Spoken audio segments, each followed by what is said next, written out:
शेतकऱ्यांच्या खात्यात पैसे जमा करा असे आदेश कॅबिनेट बैठकीत मुख्यमंत्र्यांनी दिले। एक सुदैवाने ॲग्रिस्टॅकचा डेटा असल्यामुळे ॲग्रिस्टॅकचे जे अकाउंट होल्डर आहेत या कोणाचेही आम्ही ई-केवायसी करत नाहीये।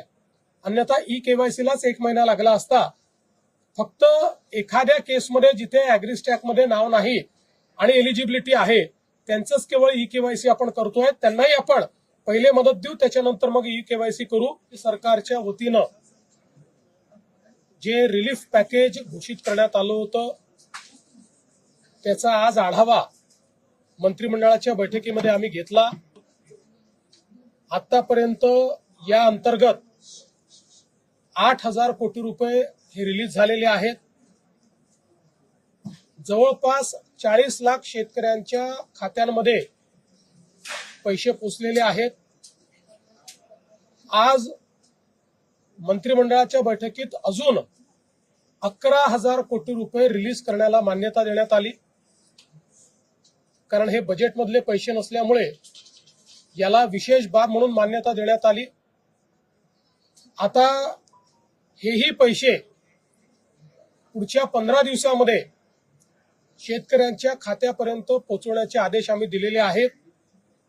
आत्ता जो काही निधी गेलेला आहे हा वेगवेगळ्या जिल्ह्यांमध्ये वेगवेगळ्या पद्धतीने गेलेला आहे।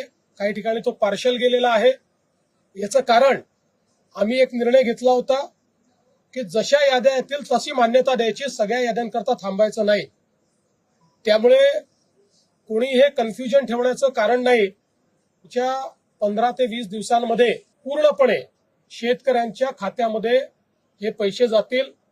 90% आम्ही शेतकरी हे पुढच्या 15 ते 20 दिवसात कव्हर करायचा प्रयत्न करू। 10% तरी देखील लागतील, कारण काहींच्या अकाउंट्समध्ये प्रॉब्लेम आहेत, काहींच्या रेकॉर्ड्समध्ये प्रॉब्लेम आहेत, काही ठिकाणी मल्टिपल होल्डिंग आहे, तेही सॉल्व्ह करण्याचा प्रयत्न चाललेला आहे। आता याच्यामध्ये निधीची कुठलीही कमतरता उरलेली नाही।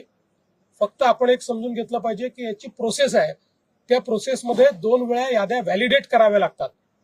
कारण जसं कोणी पात्र सुटू नये तसंच कोणी अपात्र किंवा जो एलिजिबल नाही त्याच्या खात्यामध्ये पैसे जाऊ नये याकरता याच्यात मोठ्या प्रमाणात आपल्याला त्याचं रिव्हॅलिडेशन करावं लागतं।